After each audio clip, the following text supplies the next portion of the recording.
que presentamos ahora. De hecho, van a presentar Magdalena y Alberto. Son dos personas que sin sus presencias no hubiéramos hecho. O sea, ellos son los que realmente han trabajado en el proyecto hace como 30 y tantos años, 32 años, ¿verdad? Más o menos, ¿sí? Y han hecho un gran trabajo también. Entonces, ahora ellos son los que van a presentar. Yo presento a Magdalena y Alberto, Beto, ¿no? Nora, que nos va a Nora no está hacer. Perdón, pero yo es que yo no te conocí. Ya la vas a conocer. ¿Eh? La vas a conocer. Ahora voy a conocer. Sí. Perdón, ¿eh? Pues considerando pues sí fuimos parte de la elaboración de la investigación que dio como resultado este libro hace mucho más de 30 años, ya somos pieza de museo. Literalmente, pueden ir al Museo de las Sociedades Lacustres que está en San Mateo Atenco, que se llama, lleva el nombre de la doctora Yoko Sufira, y ahí están muchos de los videos y de las fotografías que tomamos hace más de 30 años. Entonces, literalmente somos pieza de museo. A mí me gustaría, además de pasarle ahorita el micrófono a Beto, pues nada más comentar que una lectura con una mirada externa como la que hará ahorita la doctora Nora Guzmán, pues sí es algo que me gustaría escuchar. Porque en la medida en que nosotros fuimos como parte de la investigación, pues siempre vamos a tener una visión parcial, ¿no? Nada más me gustaría decir que es como muy impresionante que estos paisajes que vimos hace más de 30 años están pues casi que en versión foto 2026. La mancha urbana creció por todo el Valle de Toluca, hubo mucho reacomodo de las lagunas del Alto Lerma, les pasó por encima en la carretera del Bicentenario a la laguna de Almoloya, entre otras cosas, ¿no? Francamente está como irreconocible ese paisaje que nosotros vimos todavía hace 30 años. Sin embargo, pues bueno, este libro en esta edición 2025, creo, 24, bueno, es que salió en enero del año siguiente, esas cosas de las empresas. Pero bueno, el asunto es que es casi un documento histórico, ¿no? Y lo vivimos en tiempo real, lo cual asusta un poco, pero pues bueno, vale mucho la pena su lectura. Pensé cuando estaba oyendo a los colegas jóvenes en la mañana, hablando de canoas, hablando de modo de vida lacustre, hablando de vegetación y esto, porque lo vimos, ¿no? Ahora sí que lo vimos y ya no. Entonces, no es que me tire al drama y me ponga fatalista, pero también es una manera, un aprendizaje un poco brusco para entender de qué manera los seres humanos transformamos todo. Transformamos el paisaje, transformamos la cultura, la alimentación, todo. Entonces, pues este documento histórico, reitero, pues en su momento nos tocó registrarlo todavía como un modo de vida vivo, activo, y pues yo espero que ojalá tengan la oportunidad de echarles un ojo y pues por lo menos compartir este recuerdo. Muchas gracias.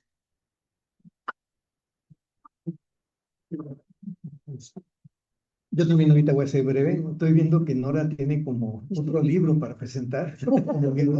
Entonces, nada más lo que quisiera reiterar es que este libro es resultado de mucho trabajo, de 3 años de trabajo de campo, más otros tantos años de trabajo de campo de Yoko, porque Yoko hizo el recorrido de superficie de todo el valle, y sin esa experiencia no hubiera nacido la idea de realizar este tipo de trabajos. Nada más para reiterar eso, ¿no? Gracias. Oiga, perdóneme. No te preocupes, estamos mutuamente conociendo. Aunque yo te llevo la delantera porque leí el libro, entonces ya sabes. Bueno, buenas tardes a todos y a todas. Quiero agradecer principalmente a la doctora Magdalena García, amiga de hace muchísimos años también, por lo cual conozco desde hace mucho tiempo también su trabajo y ya había tenido un acercamiento a este tema a partir de los peces, los petates y los patos en esa zona, que fue un libro que tuvimos la oportunidad de ver. Entonces, la discusión a la cual me acercó este libro, pues no era tan ajena a lo que ya conocía. O sea, es un libro que nosotros habíamos trabajado y en discusiones que nosotros habíamos estado. Bueno, entonces, la verdad, como ellos ya han dicho más poco de lo que yo iba a decir, entonces quiero centrarme en algunas cosas que para mí son importantes. Yo sé que las presentaciones del libro son, no quiero repetir lo que dice el libro porque lo que quiero es que ustedes lo compren y lo lean y no que yo les cuente qué dice el libro, sino lo que a mí me gustó del libro y qué fue lo que me parece muy valioso de todo este proceso. Y una de las cosas que me parece importante dentro de todo esto es que el libro nos habla del agua como un espacio vivido, no solamente como un espacio que está ahí, sino un espacio en el cual se vive, en el cual hay personas. Entonces lo estamos viendo como un socioecosistema donde hay pescadores, pero también hay personas que lo consumen, también hay personas que construyen tecnología, también hay personas que están en conflicto con esos procesos, también hay personas que están alrededor de ello como parte de esa historia que se está dando. Pero lo más interesante de esto es que ese espacio se vuelve vivido también para los investigadores, como yo lo estaban diciendo. O sea, este espacio es vivido desde la perspectiva no solamente de los colaboradores con los que se habló, con la gente con la que se estuvo trabajando, sino es vivido por ellos.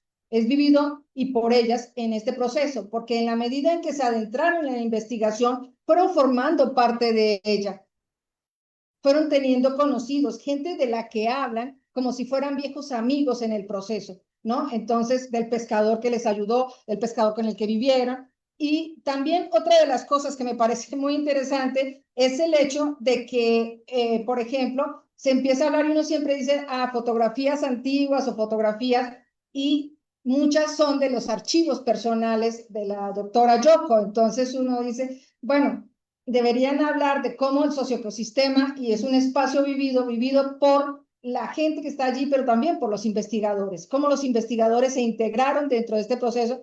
Recuerdo que tuve oportunidad de ir a uno de estos lugares también invitada aquí por la doctora Magdalena, donde no solamente son ajenos y no solamente se apropiaron de ello a partir de la investigación, sino se apropiaron a partir de ello de pertenecer allí. Entonces, eso nos hace ver como investigaciones que se hacen a partir del lugar y con el lugar. Y eso nos da una pertenencia al territorio. Y esa pertenencia al territorio da una mirada totalmente diferente de el lugar, de lo que estamos hablando. Yo creo que una de las cosas que más se nos ha insistido en la academia es que exactamente hay una separación entre la investigación y el investigador para que sea objetivo y para que el conocimiento tenga un valor muy importante. Y yo creo que lo que se demuestra en este trabajo es exactamente la posibilidad de vivir, sentir, estar en el espacio, que nos lo da de por sí el hecho de hacer un trabajo etnográfico donde está, como dirían los viejos clásicos de la antropología y de la etnografía, la autoridad la da el hecho de estar en el lugar.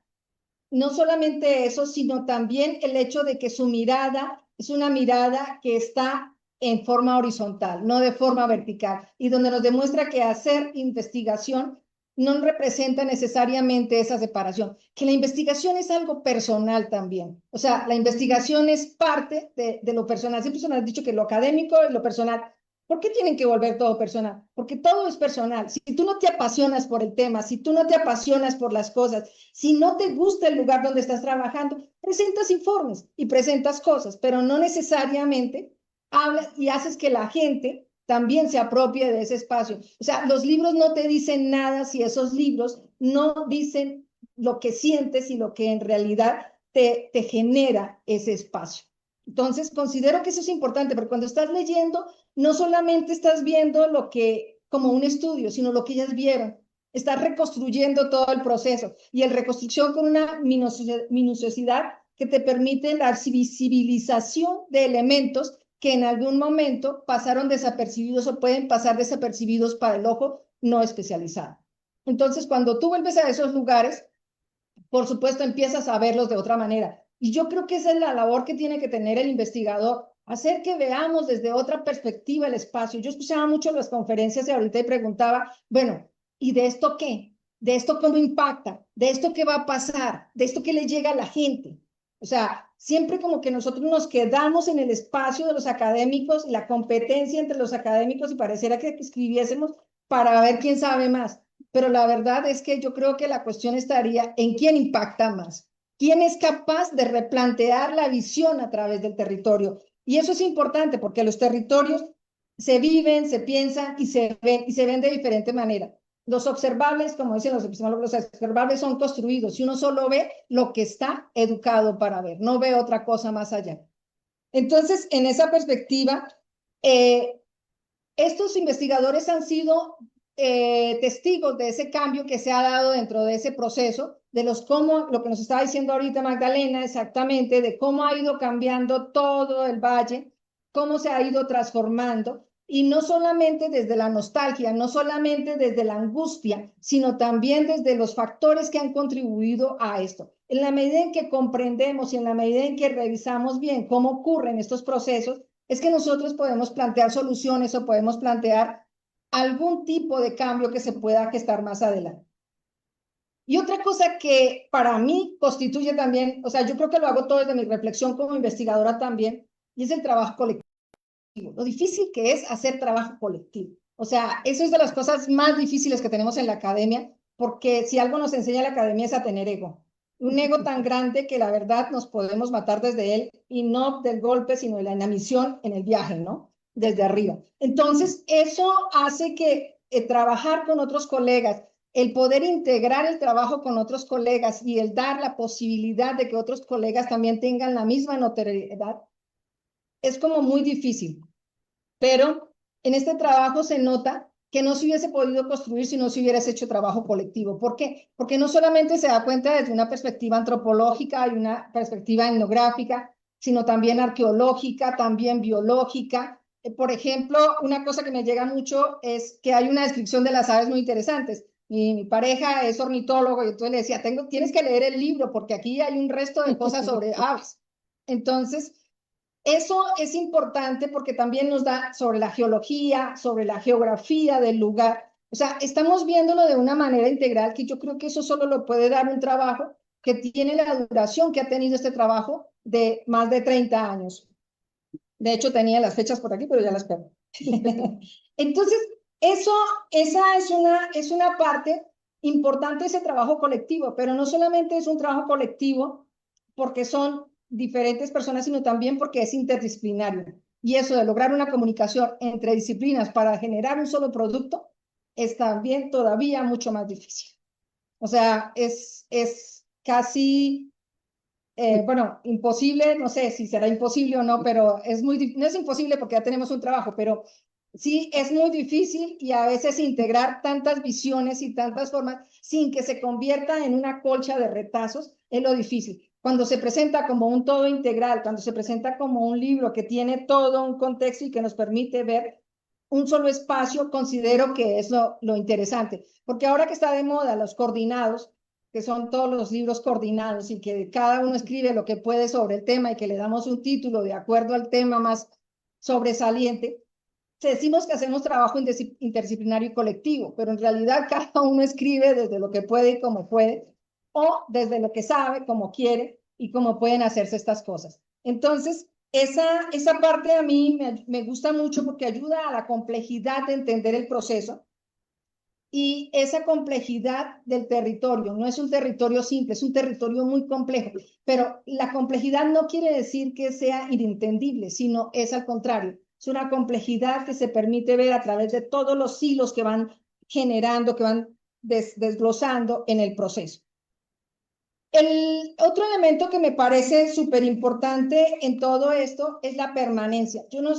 Ahorita que los oí hablar a los arqueólogos, que los oigo hablar del año 1500 antes de Cristo y el año 900 antes de Cristo y todo esto, entonces, pues sí es mucho tiempo, pero mi pregunta es, ¿cuántos han permanecido tanto o cuántos hemos tenido la oportunidad de permanecer tanto tiempo en el mismo territorio haciendo el trabajo? El hecho que trabajemos tiempos antiguos no quiere decir que necesariamente hayamos estado tanto tiempo. O sea, 40 años conviviendo con la ciénaga, 40 años estando en ese sitio, yo creo que te da una perspectiva totalmente diferente. Y para mí, esto era como, bueno, sobre todo ahora que estamos muy acostumbrados a las etnografías rápidas y que los diplomados nos invitan a hacer etnografías rápidas y que las consultorías nos dicen en 3 meses queremos ya resultados. Para mí, ver este tipo de trabajos y que para mí es un lujo que puedan permanecer tanto tiempo en el lugar. Para mí es un lujo que ellas y ellos se dieron que no es fácil actualmente. Yo creo que no sé a cuántos de ustedes que están aquí presentes se les da esa oportunidad de estarse en un solo lugar y que no les estén diciendo hay que hacer esto otro y hay que hacer esto otro y hay que buscar allí y hay que cambiar a este otro tema o hay que hacer otro tipo de reflexiones, ¿no? Entonces, estos elementos constituyen una situación muy importante que para mí fue como lo que más destaco, no porque no tenga más contenido, sino porque fue lo que a mí me llamó, fue lo que a mí me hizo pensar que este trabajo era un trabajo diferente a lo que yo había leído y que merecía y que merece leerse y reconstruirse y trabajarse, ¿no? Entonces, para cerrar, algunas ideas. El título del libro habla de convivir ciénagas, una experiencia que es muy potente. No dice simplemente usar ciénagas, aprovechar la ciénaga o estudiar la ciénaga. Dice convivir la ciénaga. Esa es una parte importante. Convivir implica una relación prolongada, implica adaptación, conocimiento, práctica cotidiana y reconocimiento del otro. En este caso es otro el ambiente lacustre. El libro nos muestra que convivir con la ciénaga fue una forma de subsistencia, pero también una forma de conocimiento y una manera de construir territorio. Por eso invito a leer esta obra como una investigación sobre el Alto Lerma, pero también como una propuesta para pensar los espacios lacustres desde la complejidad social, histórica y ambiental. Leer este libro es acercarse a un paisaje que cambia, a una memoria que se está perdiendo y a una forma de investigación que nos recuerda que el trabajo académico también puede ser una manera de cuidar la historia de los territorios.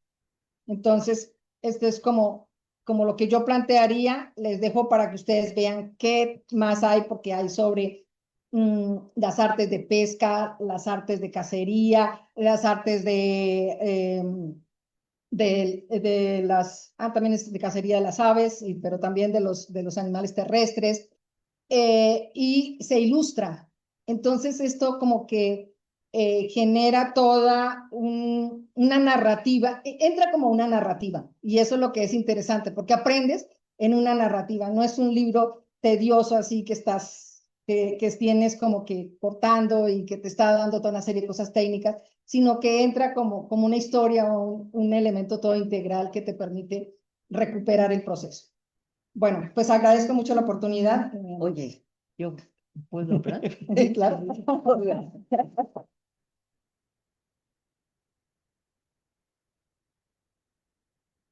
Yo quiero agregar, muchísimas gracias, porque es excelente las cosas que usted dice, hasta cosas que ni siquiera me doy cuenta. Entonces, no, realmente, muchísimas gracias. Yo aprendí de nuevo. Gracias.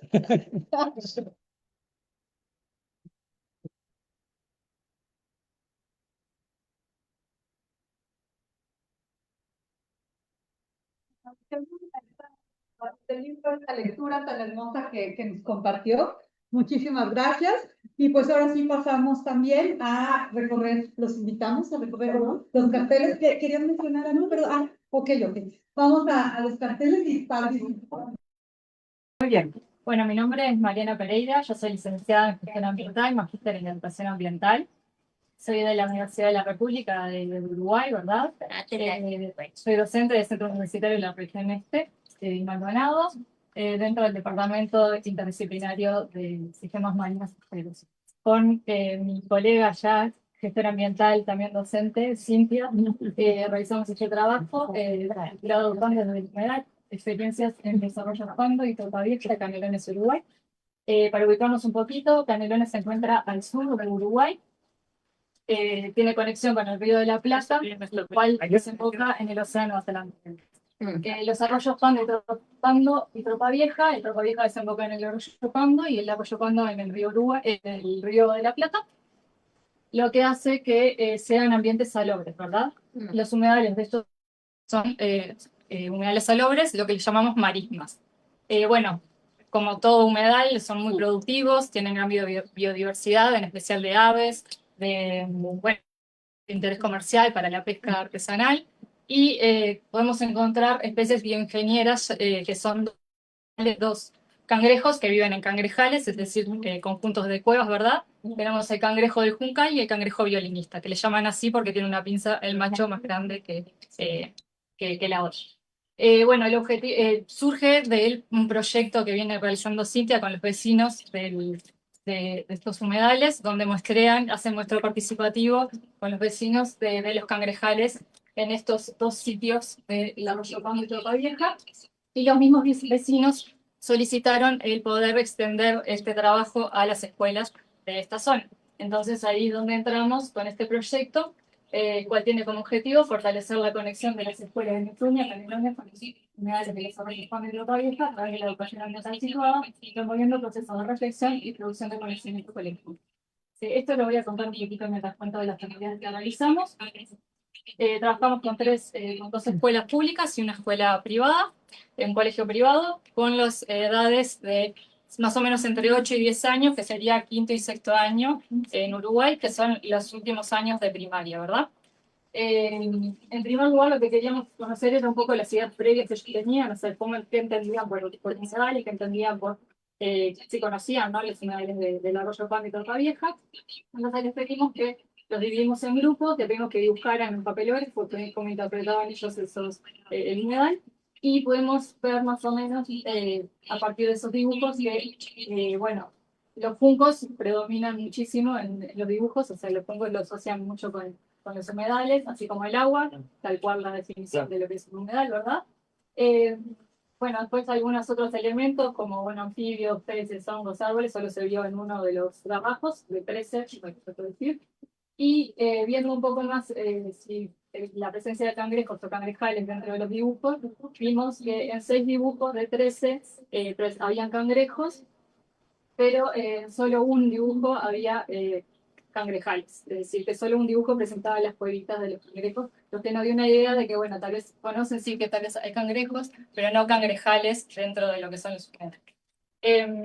Esto lo realizamos en el salón, ¿verdad? Pero en parte nuestra idea desde la educación ambiental situada es salir del salón, hacer educación ambiental en el territorio y para el territorio, ¿verdad? Entonces fuimos a la salida, hicimos una salida del campo al territorio.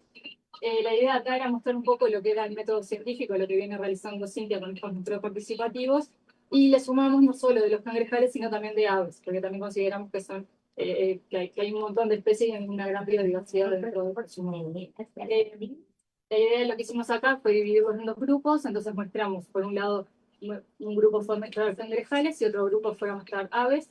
Y lo que hacíamos era ver las aves con binoculares, con guías de aves, íbamos identificando y contando por qué cantidad de aves, y ellos lo iban registrando en unas fichas de campo.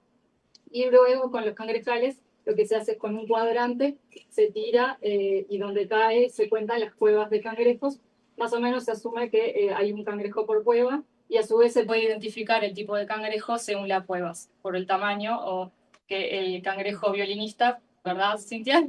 Genera bolitas fuera de la cueva. Estos son más o menos los resultados. A partir de esas planillas les realizamos estas gráficas, las cuales en el tercer encuentro que tuvimos, que fue más de cierre y de reflexión y de buscar, bueno, significado de estos resultados, generamos un poco, lo que queríamos hacer era eso, generar conclusiones o reflexiones a partir de lo que vimos en la salida de campo. Bueno, lo que hicimos fue con preguntas disparadoras, que ellos pudieran interpretar esos resultados, pudieran comparar entre escuelas, las escuelas, días diferentes y en horarios diferentes. Entonces, acá van a poder ver los cursos de estudiantes, más o menos lo que ellos interpretaban. Bueno, vieron claramente que el Juncal era el que más observaban, el violinista había menos. Y dentro de las aves vieron que variaba bastante dentro de las salidas de campo, y lo que ellos interpretaron era que, bueno, al ser distintos días o distintas horas, porque unas salidas eran en la mañana y otras en la tarde, podían interferir en las distintas especies que se podían encontrar en. Ay, luego, lo que queríamos saber hacer, hicimos hacer como una lluvia de ideas, bueno, de qué, cómo podemos hacer para conservar, ¿verdad?, el humedal. Bueno, se les ocurrían un montón de cosas, desde cerca eléctrica a cartelería. Bueno, al observar también residuos en la salida del campo, proponían el que haya recipientes para residuos. Bueno, todo eso surgió bien de ellos. Y luego, para tener como una evaluación también por parte de ellos y de los docentes, bueno, a los docentes les realizamos un cuestionario y le preguntamos también directamente. Y a ellos le preguntamos a ver qué les gustó más, qué cambiarían. Obviamente les gustó más la salida de campo, lo que confirma que, bueno, una salida de campo al territorio es efectivamente más efectiva que una charla en el salón. Y lo que no les gustó fue la caminata y que querían más contacto con el agua. Pero bueno, no sé si va a ser posible eso. Y bueno, los docentes, la verdad que nos dieron muy para adelante, no nos dijeron de cambiar nada, la verdad. En ese sentido, muy contenta porque para este año nos dio como un hincapié para poder seguir continuando, además del interés que tenían ellas de poder continuar este año. Entonces, bueno, este año continuamos, ya hicimos la primera salida con una de las escuelas.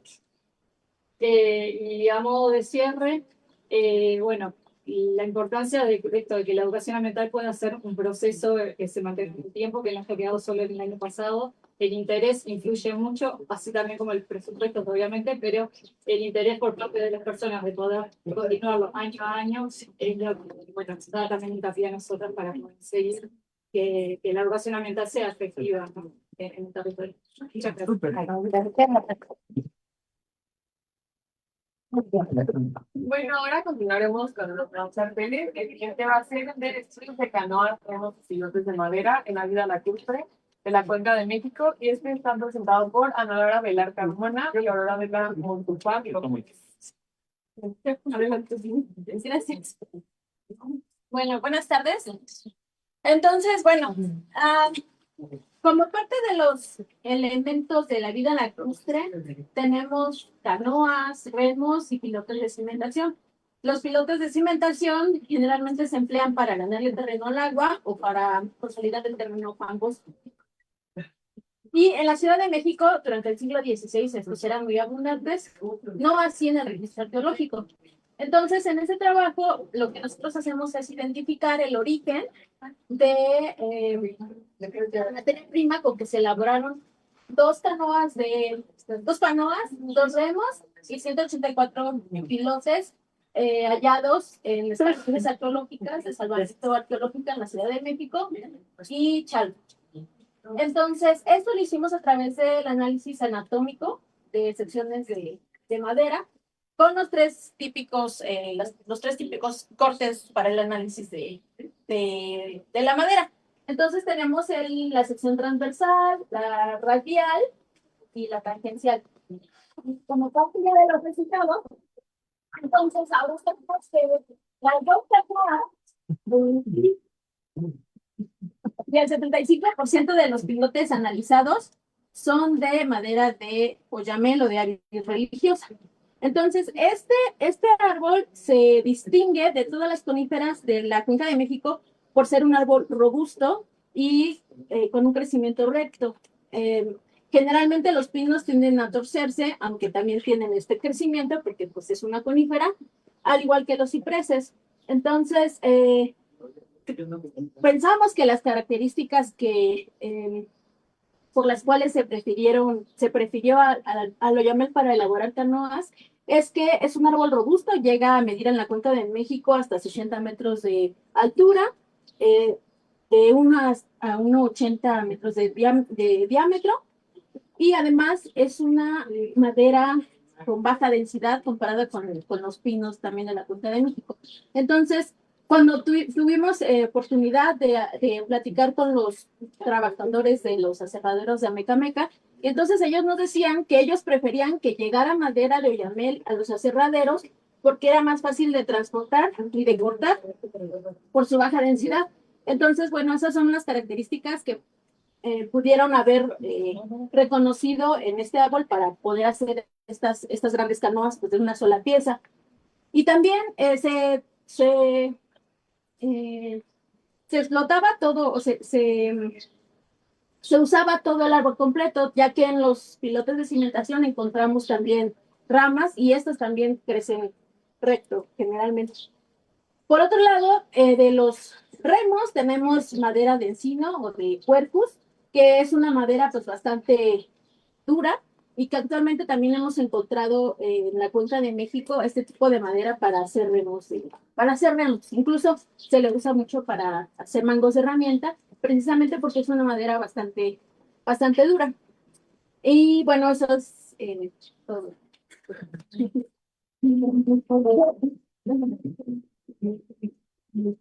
Ahora, los invitamos a que se hagan un poquito para acá para que lo puedan observar. ¿Estás grabando? Eh, ¿Quieres? Que ahorita graba más de allá, porque de aquí solo voy a poder para. platicar por analizar Zaragoza. Y también, si llegan a tener alguna pregunta, luego al final de pues sí, que termine de presentar el cartel. Bueno, primero que todo quiero mencionar que lo hice basándome en la primera parte de los análisis que estoy realizando para mi tesis. Está enmarcada dentro de un proyecto, el proyecto arqueológico de Palenque, y se está logrando gracias al Laboratorio de Botánica y Ambiente del Instituto de Investigaciones Agrícolas. Bueno, hace un año, en julio de 2025, se excavaron 2 pozos en una zona de humedales al pie del monte de Palenque. Es una zona muy importante porque está directamente abajo de la parte principal donde está el Palacio Palenque. Y bueno, esta zona ya había sido revisada antes por Rodrigo Liendo y él había dicho que era una zona de agricultura intensiva.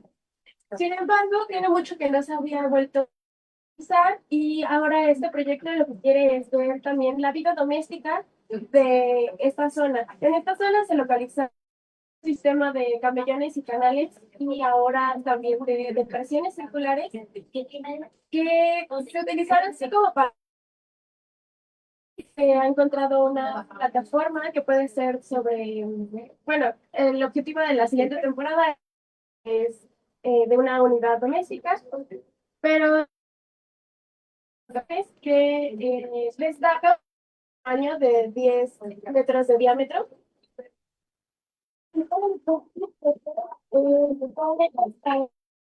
aprovecharon para las actividades físicas. Entonces, mi investigación se centra en el análisis paleobotánico. Se tomaron de estos dos pozos, de las cuales ya hice macrorestos y el polen, y posteriormente vamos a analizar para conocer la vegetación y poder, pues, la vegetación de este lugar y las actividades que se realizaban, además de las relaciones entre las plantas y pues, los animales que pudieran haber.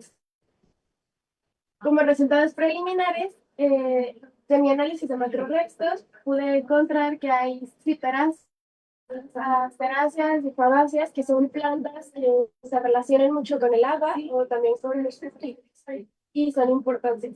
Pero también hay pequeños caracoles. Sí, en algún momento también se encontraron más grandes.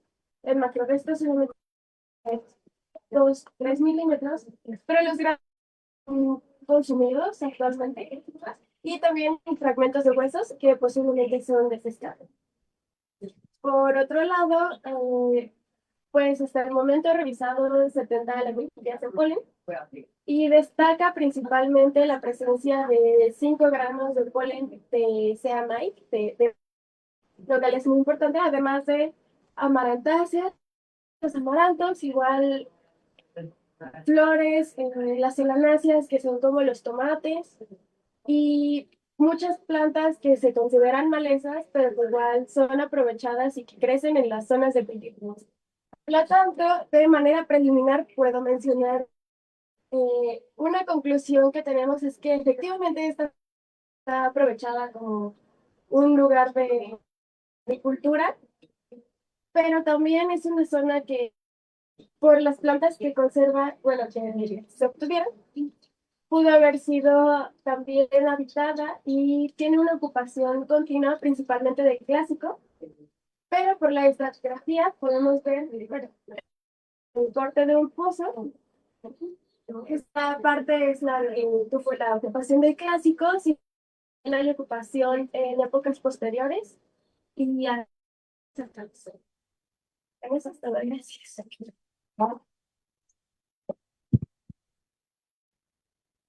No sé si alguien tenga alguna duda, ¿no? Bueno, entonces damos de cartel, que es de concepción ambiental e impacto antrópico, Lacustre de Xochimilco, Ciudad de México. Y este está hecho por Abelar Carmona, Ana Laura, Rivera Uria, Yasmín, Cavadas Baez, Héctor Víctor, Becerra Mezcua, Mara Abigail y Solleiro Rebolledo, Elizabeth.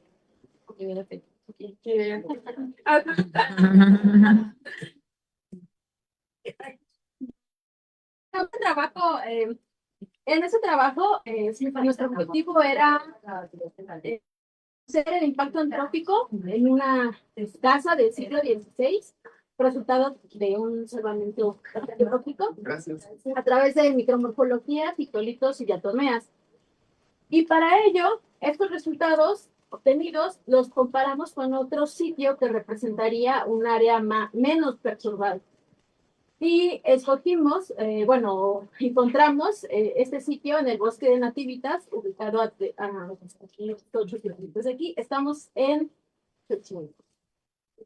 Bueno, entonces, para elaborar las láminas delgadas y el conteo de pictolitos y diatomeas, se tomaron muestras alteradas e inalteradas para elaborar las láminas delgadas de suelo.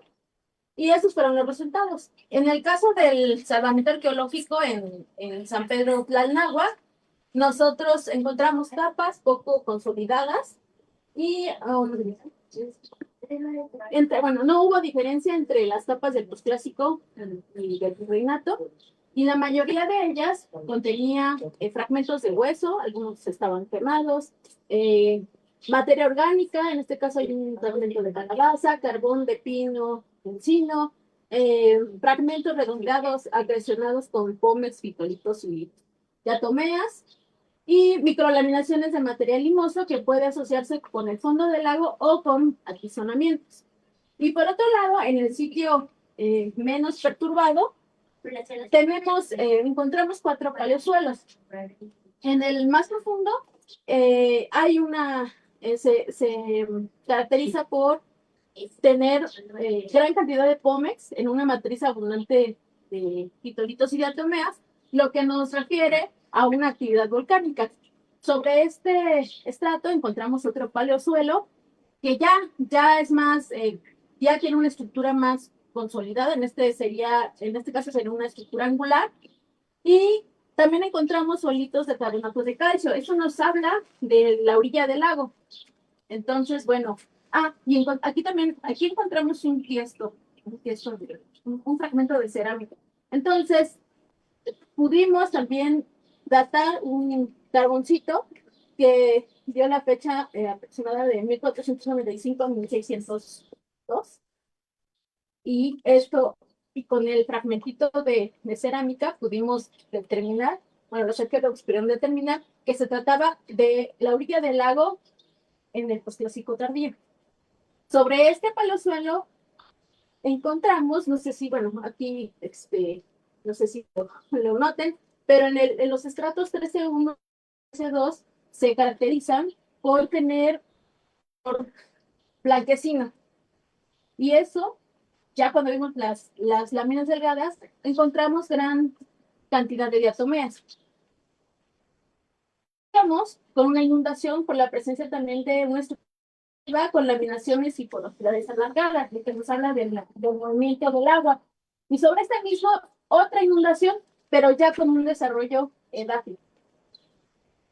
De Diatomeas pudimos saber que el lago hacia la inundación era un lago que donde abundaba, donde había gran vegetación, por la presencia de esta diatomea, que es la Coponeis placenta, y que es una diatomea que vive sobre las hojas de las plantas. Ahora, por otro lado, en el caso de los, bueno, si ustedes se acercan más, podrían ver que en ambos sitios, los titolitos de coníferas, desde luego los juncos, que están asociados al ambiente acuático, y también pastos, ¿sí? Aunque en los dos perfiles encontramos los mismos pitolitos, varían en que, si ustedes se fijan, en el perfil de San Pedro Tlalnáhuatl hay mayor cantidad, y aunque sí, hay juncos, hay pitolitos acuáticos, estos son en menor cantidad que en el perfil del bosque de nativitas. Además, en la casa de San Pedro Tlalnáhuatl encontramos pitolitos de plantas cultivadas como calabaza, picual y maíz, lo que no encontramos en el bosque de nativitas. Y por otro lado, regresando a la inundación, esta inundación sí es poco después del clásico tardío, podemos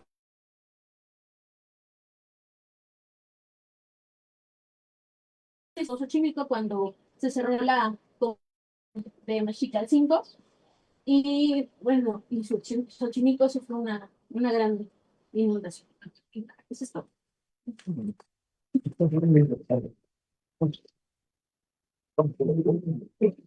Para la ponente. Yo. Ahora sí. El conteo de los pitolitos lo hiciste a partir de las láminas de cara. No. Sí, se hizo conteo, pero no, se muestras específicas para pitolitos. Trajiste los pitolitos de... Sí. Tengo duda en dónde, cómo sacaste tus muestras ahí en el bosque de nativitas, en qué lugar. Bueno, yo vivía ahí, entonces como está súper aglomizado ahí, Sí, fue que sacaron ahí las muestras. sí, de hecho fue difícil hacer este trabajo. Sin embargo, la micromorfología es una herramienta muy cuidadosa. Lo que nosotros primero hicimos es recorrer algunos parques y por allá, y localizamos, lo primero que había que localizar era vegetación propia del lugar. Entonces, este sitio lo encontramos precisamente cerca de un ahuehuete. Hay algunos ahuehuetes en esa zona del parque, lo que nos podría quizás asegurar que estuviera menos antropizado, digamos, esa parte del parque, ¿no? Entonces sí, o sea, realmente fue ¿Es una mujer o cómo fue? No, hicimos el doctor Jaime Díaz hizo la cala. O sea, pedimos permiso a los, ¿cómo se llaman? Al ejido, a los comunitarios, y ahí hicimos el pozo. Sí, hicimos una cala, ajá. Así fue como lo encontramos. Sí. ¿Alguna otra duda? ¿No? Bueno, si no es así, entonces continuamos con el siguiente.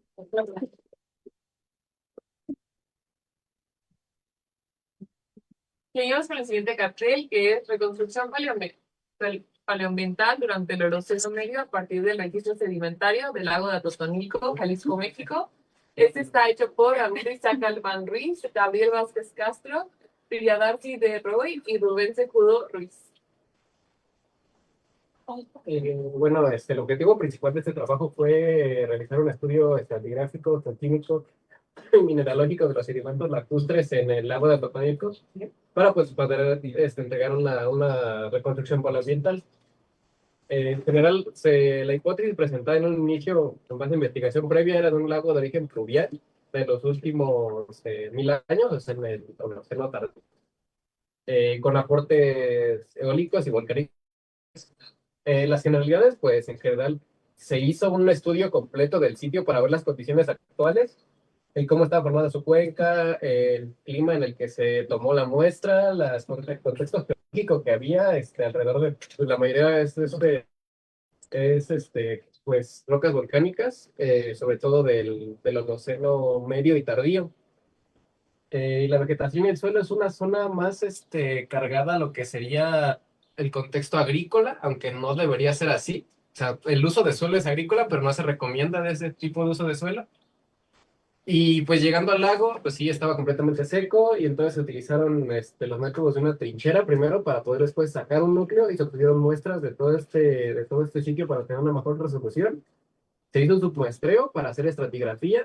Se utilizó susceptibilidad magnética para poderle darle un contexto pues más grande al lago y se hizo un fechamiento por carbono 14 y fluorescencia de rayos X para ver la geoquímica del lago y ver qué podíamos obtener. La estratigrafía pues sí nos dio lo que estábamos esperando, que es la dinámica de un lago de origen pluvial, que es poco material sedimentado, pero aparte, pues con una resolución un poquito más pequeña, no se explicó tanto más que la dinámica del lago, que coincide con lo que obtuvimos a partir de nuestros resultados. El fechamiento, pues se tuvieron dos fechamientos, uno ya más antiguo, que no tuvo resultado debido a la baja cantidad de materia orgánica, y otro mucho más reciente, a los 5638 años AP. El por qué utilizamos susceptibilidad magnética es porque al tener un fechamiento solo de una parte del núcleo, no se pudo hacer un modelo de edades, digamos, convincente para darle un contexto al trabajo. Entonces se utilizaron dos trabajos en comparativa a partir de la sensibilidad magnética. Uno que es del mismo lago anterior, o sea, un estudio anterior del mismo lago, y uno de un lago que está cercano, que es el lago de San Marcos.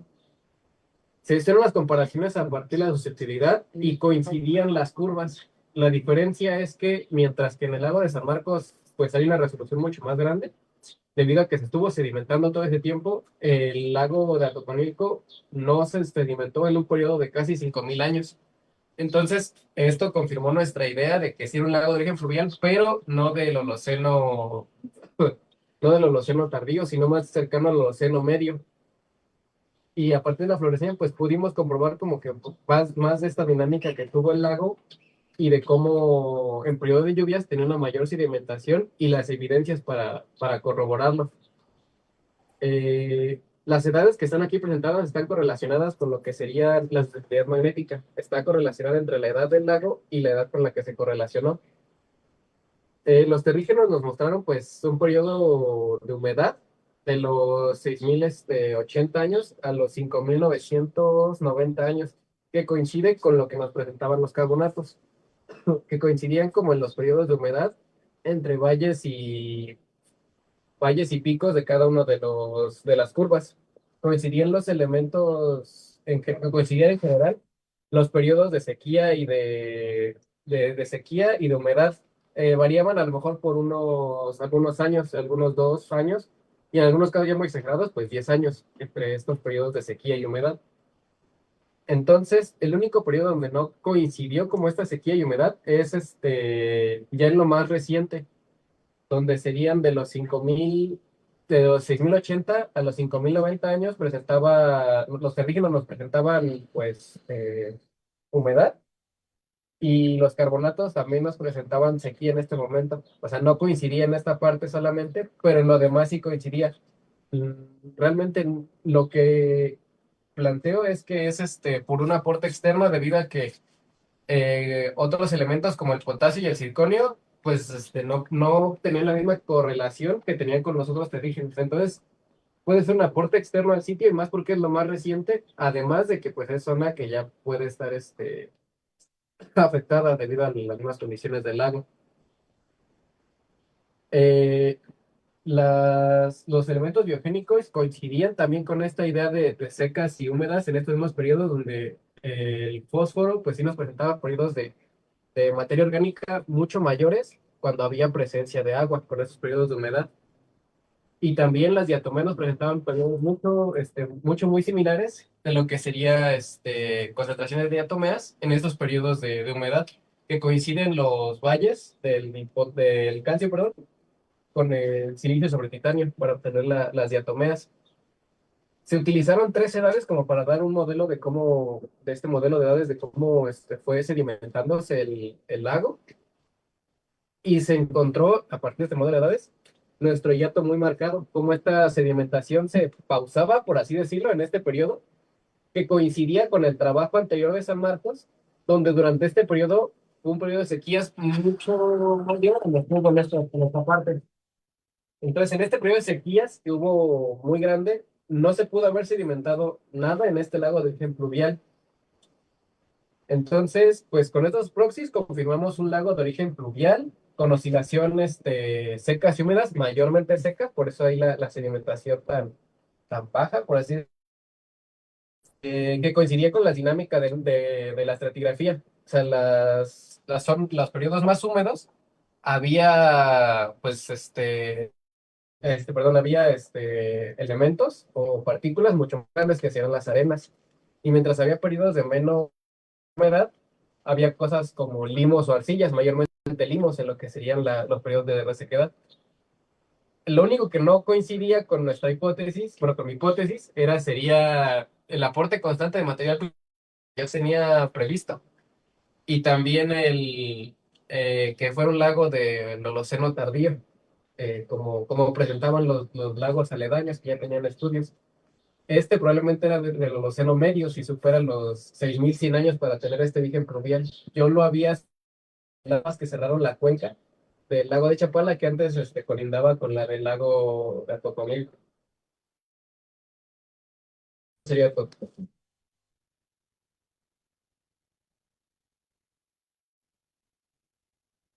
¿Alguna pregunta para el ponente?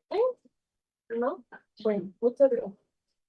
Bueno, seguimos con el siguiente cartel, que es aprovechamiento malacológico. Sierra de los Tuxtlas, un estudio arqueológico del caracol Pumula catemacensis. Y es presentado por Sánchez Camarillo. Hola, buenas tardes. Como principal, les quiero comentar que la cuenca de Catemaco, el estado de Veracruz, siempre ha sido un punto donde se ha estudiado el enfoque arqueológico y ecológico. Sin embargo, estudios que lleven hacia el carácter de la catemacensis. En este caso, localmente llamado Tegogoro. Aunque la evidencia arqueológica dice que no puede haber como tal o no puede pervivir este caracol en el registro arqueológico, pues puede ser un momento en el que con el tiempo, bueno, dentro de las investigaciones se puede encontrar el inicio del caracol. El objetivo principal de esta tesis es con la finalidad de ampliar de patrones arqueológicos de la utilización de este caracol, y se realizó con un estudio arqueológico para aumentar las principales características de este aprovechamiento. En el lago de Catemaco. En este estudio también se ha identificado técnicas de estrategias de aprovechamiento tradicional y se compararon con otros contextos lacustres. El procedimiento para tener este estudio fue un análisis de vidas lacustres dentro del estado de campo. También hay trabajo de campo implementando métodos etnográficos entre pescadores de las comunidades del lago. Y también en eso se hicieron entrevistas estructuradas con los pescadores para que tengan amplia experiencia en la recolección del tegogolo. En esto contamos lo que es la observación participante de las actividades de procesamiento y su comercialización, para después tener un registro fotográfico y análisis de materiales generadas por esta actividad. En este caso, llegué a lo que pongo yo como etnología común. Para esto me remonto Algo de Gentaria de Tegogolo fue por la arqueóloga Mari Carmen, quien ella, en una de sus excavaciones, al hacer un drenaje en el lago de Catemaco, bueno, en Catemaco, se encontraron pocas evidencias documentales en esta excavación. A partir de los que salieron de esta excavación, eh, se empleó una metodología de arqueológica por parte de Philip Arnold. Se hace utilizando el registro obtenido de las huellas materiales de procesos tradicionales para generar referentes, datos de reducción, que permitan interpretar posibles evidencias relacionadas con el protocolo en contextos arqueológicos. Para esto, en los contextos, en los resultados que se llegó a esta tesis, en el contexto y el aprovechamiento de Caracol, encontramos 5 sitios dentro de todo el lago. Entre ellos fue la isla de Matepé, el Mellaga, la Playita y una comunidad que se llama Bajo de Niñado, al igual que la comunidad Machacapa. Todas estas comunidades se encuentran alrededor de la Bola de Catemaco. También se dio que el aprovechamiento malacológico va desde la comercialización de objetos como artesanías, al igual que un uso alimentario del caracol ya destipado. Etnográficamente también se registró que anteriormente se quemaba la concha de caracol se ponía sobre un comal y la empezaban como a tostar, podría decirse.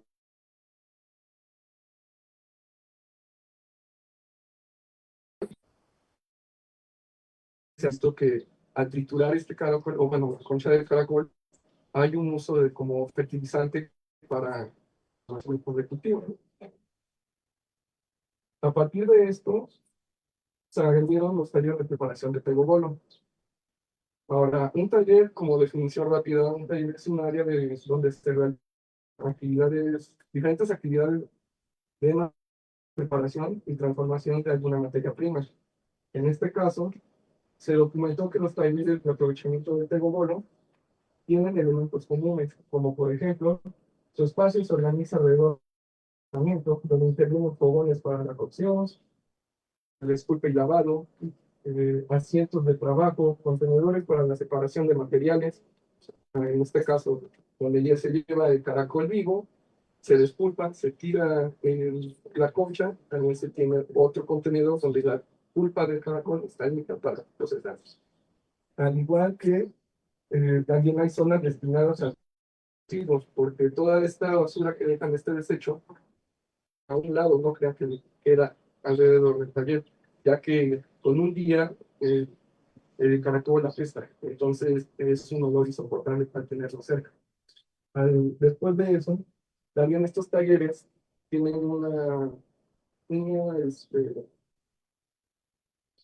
tienen una forma de encontrarse alrededor del lago, ya que esto ayuda a tener próximamente el agua y poder limpiarlo y hacer uso de ella. En conjuntos, estos elementos conforman un contexto de trabajo que permite reconocer patrones de evidencias arqueológicas relacionadas con la presión, procesamiento y consumo de tegogolo. En este recuadro, yo hice 2 módulos de flujo, en donde se muestra la obtención del caracol.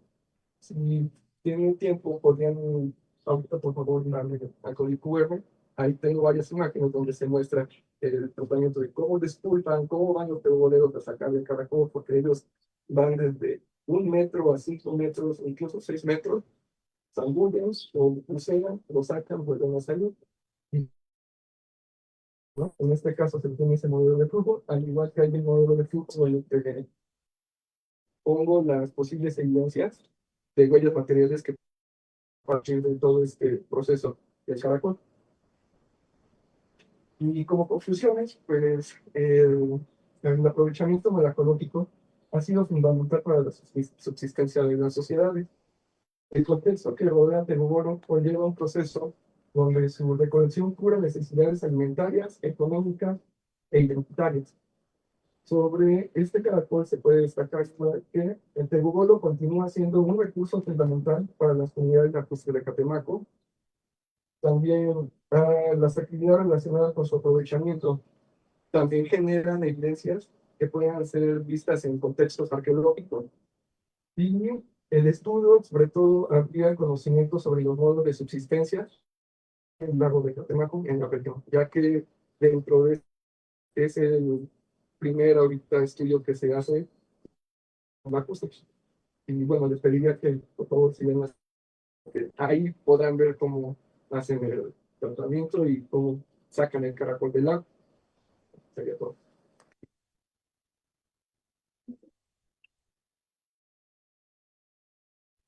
¿Alguien tenga alguna pregunta para Frank?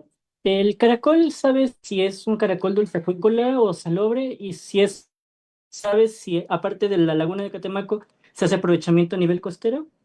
El caracol es endémico y el dulceacuícola. De hecho, hasta el momento nada más se consume dentro de... Y a partir del 2022, el gobierno municipal, junto con el gobierno del estado, quisieron hacer como unas comunas donde se juntaran todos los tegoneros para poder hacer su aprovechamiento.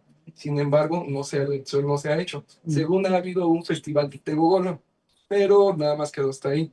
Entonces, sí, es dulce acuícola y es endémico de Macos.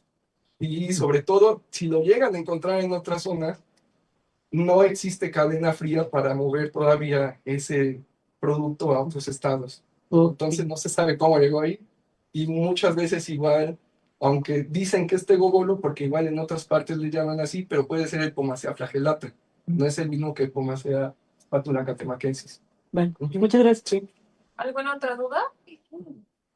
No, sí, ya voy a ¿cómo anda la cuestión de la exposición? ¿Qué tan? Mire, de hecho, para la cuestión de esto, por eso mismo el gobierno está intentando como hacer estas comunas. Sin embargo, los propios tegogoleros o los pescadores que están ahí no quieren hacerlo. De hecho, aquí se supone que hay dos formas de recolectar el tegogolo. Que debe de hacerse es por buceo, que es a partir de las 6 de la mañana hasta como por las 7 de la tarde. Y en la noche, si uno va al lago de Catemaco, van a poder notar unas personas con unos focos. Pero prohibido porque aunque el caracol todo el tiempo se está reproduciendo, en las noches es cuando sale y desova en las paredes, en los juncos, en todo eso. Entonces, para las personas es mucho más fácil empezar a recolectarlo. Eso ha llevado a que el caracol sea un punto de extinción, Peligro, ¿no? de peligro, sí. Gracias. Sí. ¿Alguna otra duda? Bueno, una. Para poder. No, para poder. El siguiente va a ser registro mineralógico de las fluctuaciones climáticas en el cráter marciano Aram-Kao, comparación con el estudio morfológico de la zona, por Valeria López Atienzo, Gabriel Vázquez Castro y Berenice Solís. Bueno, este trabajo fue una parte de lo que hice para mi tesis y otra fue una comparación con dos estudios. Bueno, las fluctuaciones de los climas en Marte siguen sin ser entendidas. Sin embargo, en Marte hubo lagos, ya no hay lagos.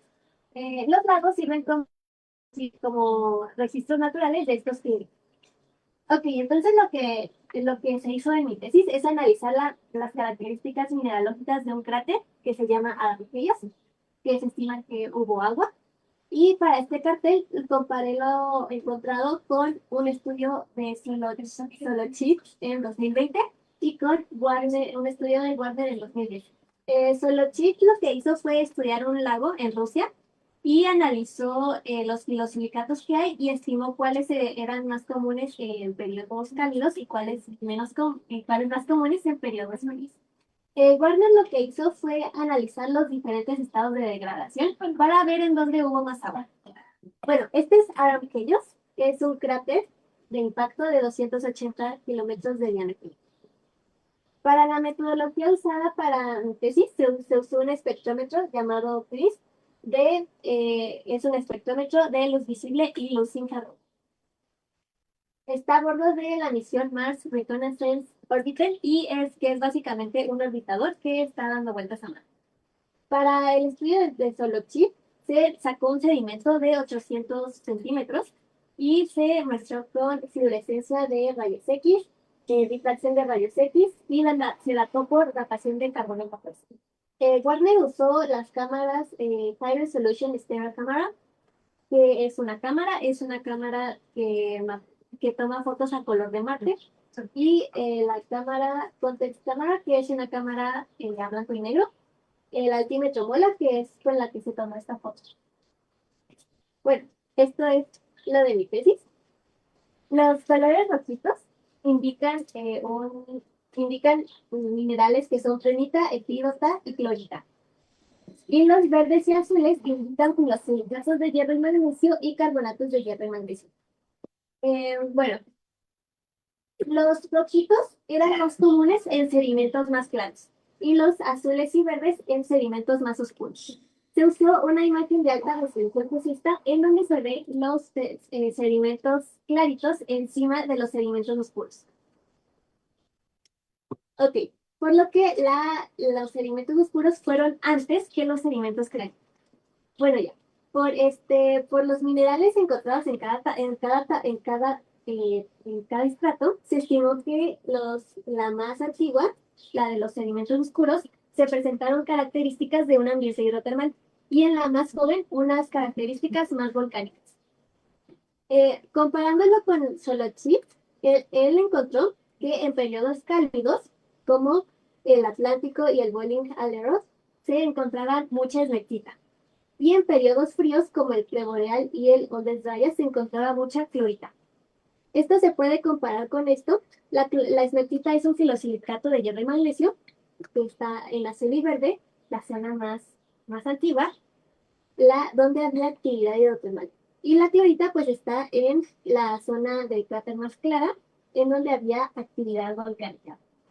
Warner hizo un estudio alrededor de otros cráteres, de este cráter, y él lo que vio fue que la degradación varía mucho. Al principio, la capa más de abajo, hay una intensa modificación del terreno, muy probablemente por agua. Después, hay una evidencia de deshielo, y después la erosión disminuye drásticamente. Ya no hay nada que lo erosione. Esto se puede comparar con la actividad, con las eras geológicas en Marte, que es propuestas neoico, esperiano y amazónico. En el neoico hubo mucha agua. Después hubo una actividad volcánica generalizada. Después fue el esperiano, en donde en Marte ya era más frío. Y finalmente el amazónico, y aquí ya no había agua. Por ejemplo, aquí en el neoico, yo estimo que la capa más antigua, la de sedimentos oscuros, corresponde a esta capa. Y además, Warner dice que la erosión es de esta etapa también. La actividad volcánica puede ser la de los sedimentos más claritos, porque se asocia con la actividad volcánica. Y en el esperiano, Warner dice que hubo deshielo. En el esperiano hubo muchas fluctuaciones climáticas. Y ya finalmente, en el amazónico, que ya no hubo nada, pues él asocia con la tasa de erosión que disminuyó. Y eso es todo. Wow.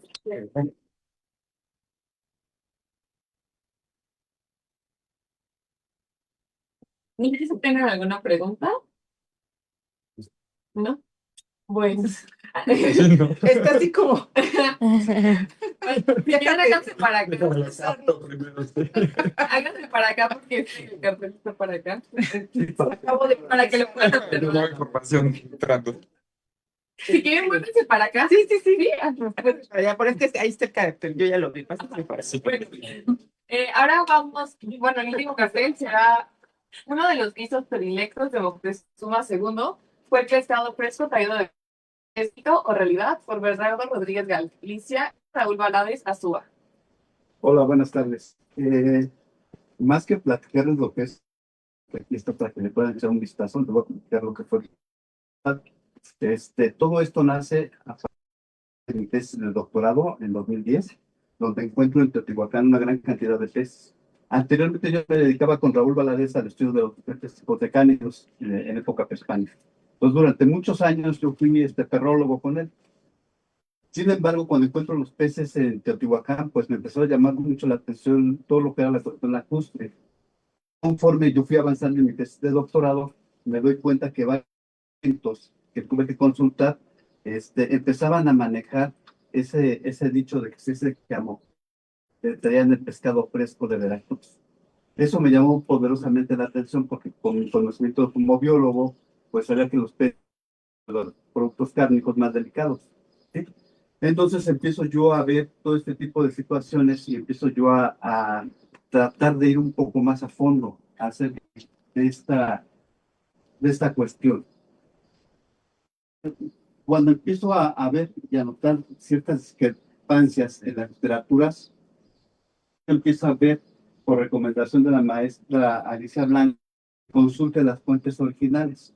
Y es que empiezo yo a buscar en diferentes documentos históricos, como sería el Códice Florentino de Sagún, la historia verdadera de la conquista de la Nueva España, Bernal Díaz de Castillo, el documento de Gomara y las cartas de relación de Hernán Cortés.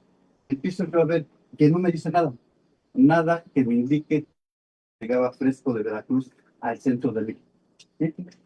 Dije, todavía digo, es cuestión de la traducción o de la editorial, etcétera. Y empiezo yo a buscar entonces los PDFs de estos documentos, ¿sí?, de las bibliotecas de España.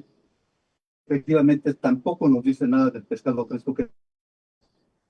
Entonces, sí, dije, ¿qué nos dirá en este punto? Precisamente la inteligencia artificial. Y oh, sorpresa, la inteligencia artificial sí me indica que el pescado fresco se lo traen a Moctezuma de la costa, ¿sí? Entonces ahí hay una gran discrepancia y en este cuadro les presento yo lo que nos dice como dato las diferentes fuentes, bueno, 3 ejemplos de las fuentes históricas, 3 porque no eran los 4, digo los documentos, pero vemos lo que nos dice ese texto original, y en el original que pude consultar en la biblioteca del Instituto de Investigaciones Antropológicas, y lo que nos aumenta la inteligencia artificial. Ese aspecto. Y un dato interesante que también me llamó mucho la atención es que, bueno, entonces, ¿qué es lo que está pasando aquí? Es pues, mismo que de repente a alguien se le ocurrió decir o consultó en un determinado momento y lo como un hecho, ¿sí? Sin embargo, vamos un poco más allá y me encuentro con algunas cuestiones del manejo de los peces. ¿Alguien ha tratado de humanos? Sí. ¿Sí? ¿Han visto cómo son resbalosos los animalitos?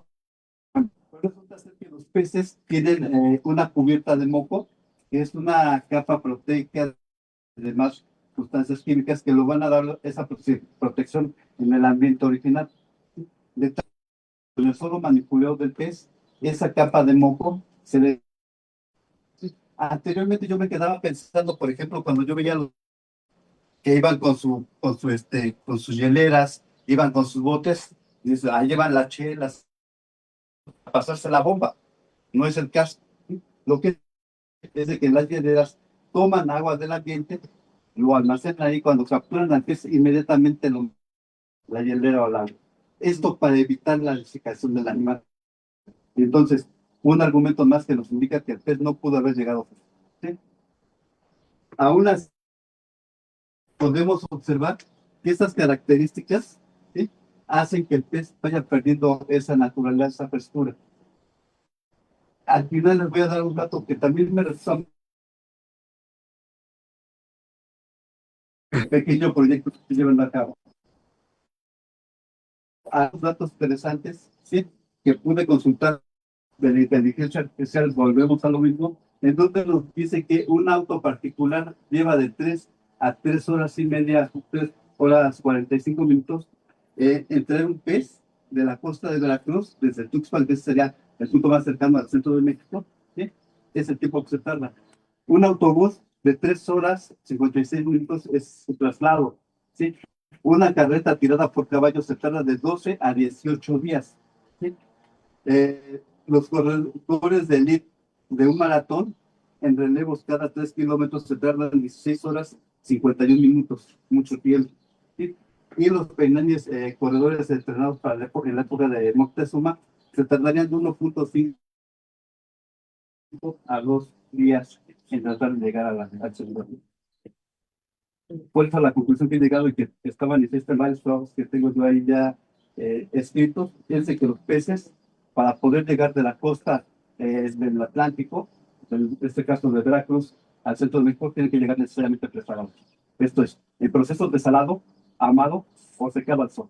Ahora bien, dependiendo de las zonas de la costa en donde se captura el pez, va a depender del método, porque también va a cambiar.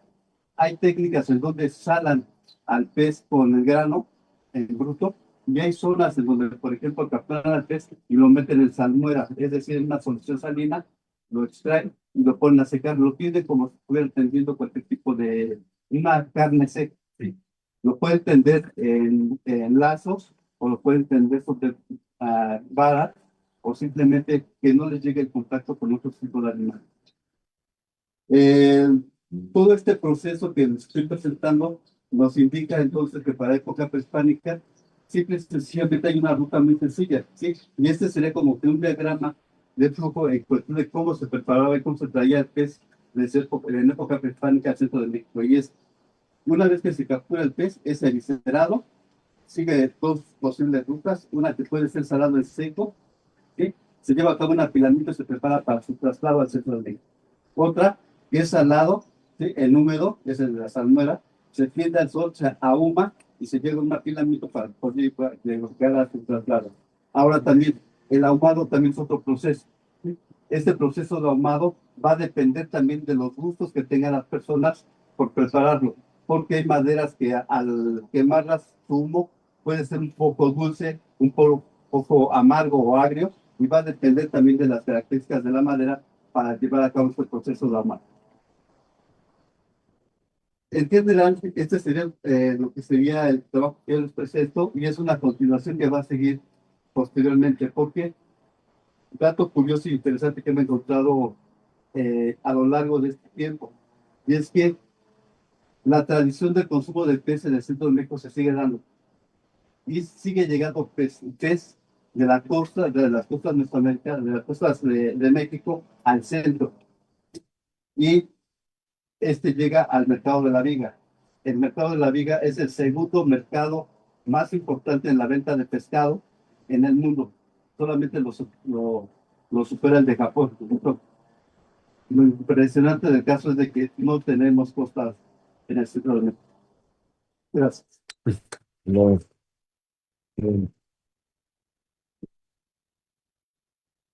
¿Alguna pregunta? Sí.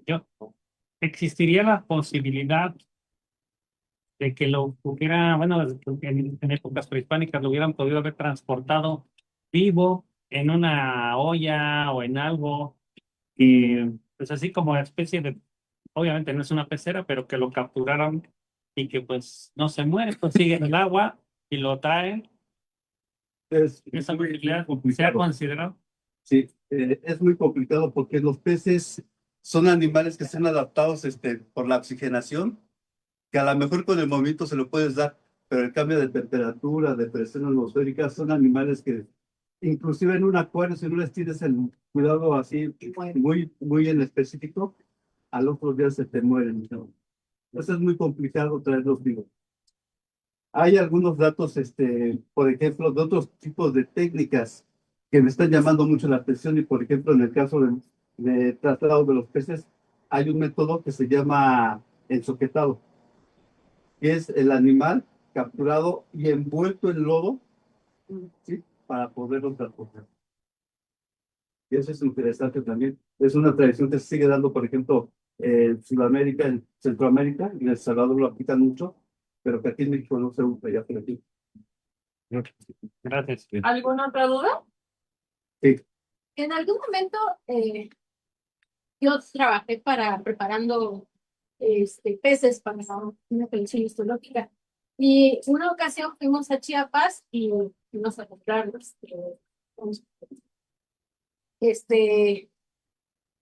No me acuerdo qué peces, pero fuimos a comprar peces.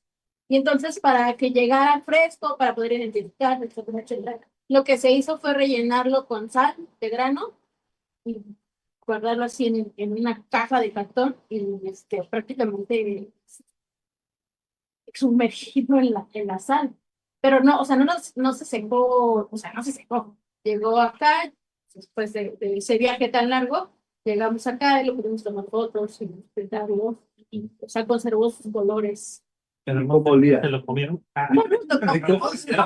Lo interesante es de cómo olía. Imagínate que tú como emperador, como era Moctezuma, según las crónicas, era un emperador bastante delicado, que no se le podía ni ver directamente.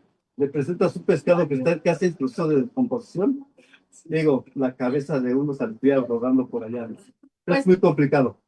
Bueno, la verdad no era tan mal, pero no sé si también tiene que ver con el tipo de pez. Sí. Era un bagre. Evidentemente, depende mucho del tipo de pez, porque, por ejemplo, si hablamos de peces pequeños, tienen más posibilidades que por el montón de peces que mantengan y se puedes trasladar a tratar de traer un guachinango, un robalo, un atún, por el tamaño, por el estado de descomposición al que puede llegar. ¿Sí? Hay peces que, por ejemplo, con el simple golpeteo o tratarlos de tomar con las manos, su músculo se empieza a descomponer. De los productos cárnicos es el más delicado. Oye, Ver, y Sí. a ver, ¿por qué la inteligencia artificial te dijo que sí? Porque seguramente a alguien se le ocurrió en el pasado, ¿sí? No sabemos cuándo, sería interesante rastrearlo. ¿A quién se le ocurrió decirlo y que se mantenga, ¿no?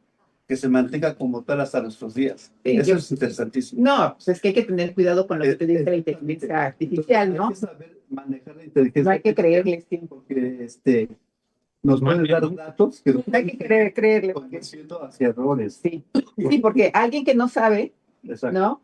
Le dice, a ver, a inteligencia artificial, yo quiero saber si Moctezuma, pues le va a decir que sí, Exacto. ¿no? Porque hay alguien que dijo que sí, ¿no? Y entonces empiezas a repetir mentiras, ¿no? Así es. Que se vuelven Sí. verdades. No, de hecho, no me gusta, no voy a dar nombres, pero hay un investigador, un biólogo, que cita el pescado fresco de Moctezuma. Y a mí me sorprendió. Me sorprendió porque digo, No hay datos. no hay datos. Okay. ¿Pero quién es? ¿Quién es? ¿De dónde? Es un corolario para chicos, no le crean a la inteligencia artificial. Así es. No. Bueno, los invito a dar un último aplauso a los ponentes de los carteles.